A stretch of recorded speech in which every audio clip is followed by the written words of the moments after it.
Hello and welcome to the Titus Timeout podcast. I'm Jenny Abney-Civey, and today I'm going to discuss MCA and MOP. So two numbers that are of great importance to any electrical contractor are the MCA and MOP found on the data labels of any piece of electrical equipment. These ratings are required by UL safety standards, and the NEC requires installing contractors to use this data when sizing electrical circuits. So what are MCA and MOP anyway? MCA stands for Minimum Circuit Ampacity. This is the minimum current rating for any device or conductor in an electrical supply circuit. So if the MCA is shown to be, say, 12.5 amps, every item in the supply circuit must be capable of handling at least 12.5 amps of electrical current. MOP stands for Maximum Overcurrent Protection. This is the maximum current rating for any fuse or circuit breaker that is providing overcurrent protection to the supply circuit. If protective devices are oversized, they may be unable to interrupt the power before damage occurs to the equipment or the supply circuit. So this could result in a dangerous situation like overheating of wires or even perhaps a fire. So therefore, UL requires an MOP marking on all listed devices to prevent oversizing of the protective devices. So before we get started, we need to know what are the standard ratings for circuit breakers. The standard current ratings are 15 amp, 20 amp, 25, 30, 35, 40, 45, 50, and 60 amps. I'm going to stop at 60 amps because this is the largest breaker that you'd really find on any circuit powering a terminal unit, but larger equipment could have larger breakers. So let's look at how the MCA and MOP are calculated for a terminal unit. There are two types of loads in HVAC equipment: inductive loads, like motors and compressors, and resistive loads, like electric heaters. You have to account for all of these loads when calculating MCA and MOP. So let's move this up out of the way. For fan boxes, which have motors, manufacturers publish FLA, or full load amps, of our products. The FLA is the motor's rated current at rated load and rated voltage. This is the amount of current in amps that the motor will draw from the electrical system when producing its rated output horsepower. For the standard permanent split capacitor, or PSC motor, the FLA is based on the highest current rating measured during testing and development. This is because this is always going to be higher than the motor nameplate FLA. For ECM motors, the nameplate FLA is usually used because they are higher than the tested values. Okay, so let's get another screen here. UL 1995 shows the calculations for MCA and MOP. The calculation for MCA is 1.25 times the motor FLA plus the heater current. The MOP equals 2.25 times the highest motor FLA plus any other motor FLA plus the heater current. Now, there are a couple of rules you have to know as well for MOP.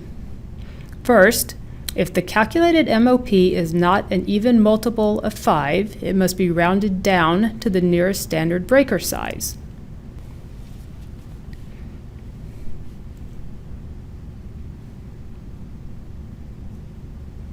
Let me draw a line here to separate this. And second, if the calculated MOP is less than the MCA, it must be made equal to the MCA, then rounded up to the nearest standard breaker size.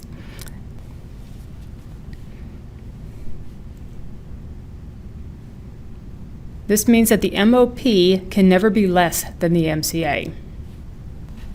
Since 15 amps is the smallest standard breaker size, any small unit, no matter how low the current draw, would be labeled 15 amps for the MOP.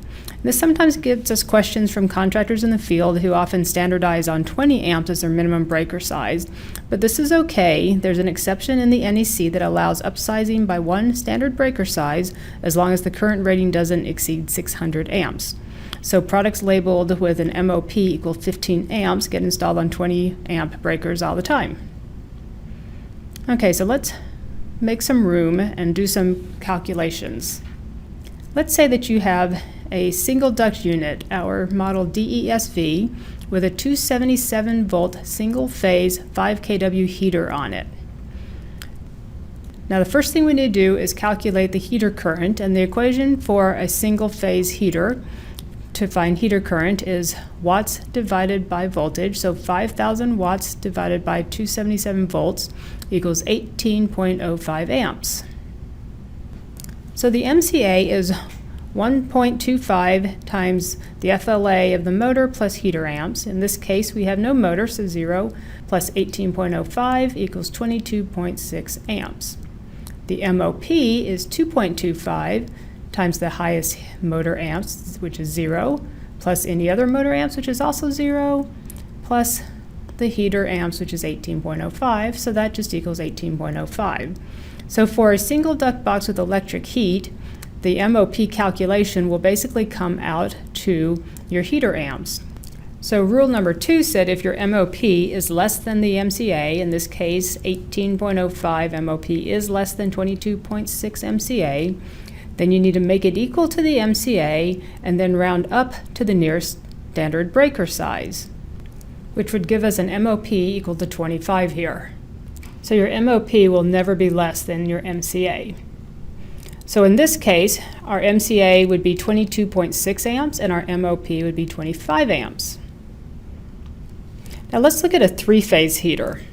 Let's say we have the same DESV, but this time our heater is a 480 volt three-phase heater. So the equation to get heater current for a three-phase heater is watts divided by voltage divided by the square root of 3.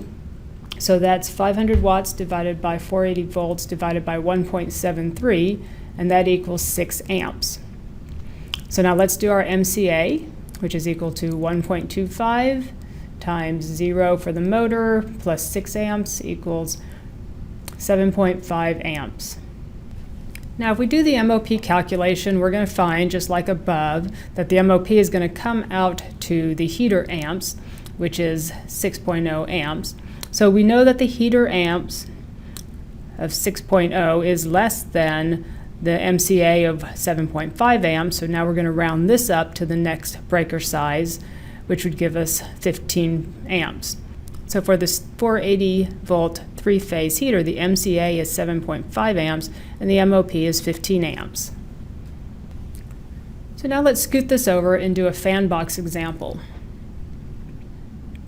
Let's say we have a DTFS fan box with a 277 volt single phase motor that has an FLA of 4.5 amps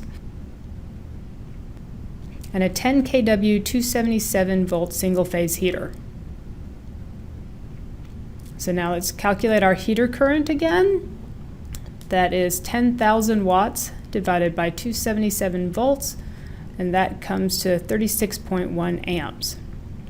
So our MCA is going to equal 1.25 times our 4.5 FLA plus 36.1 heater amps, and that comes to 15.8 amps. The MOP is 2.25 times our 4.5 FLA plus 0, there's no other motor, plus 36.1 for the heater amps, and that comes to 46.2 amps, which again, 46.2 amps is less than the 50.8 amps MCA, so we are going to have to round up. So the MOP would be 60 amps. So your MCA is 50.8 amps and your MOP is 60 amps in this case. Now most engineers would specify a 480 volt three-phase unit instead of having such a high supply current.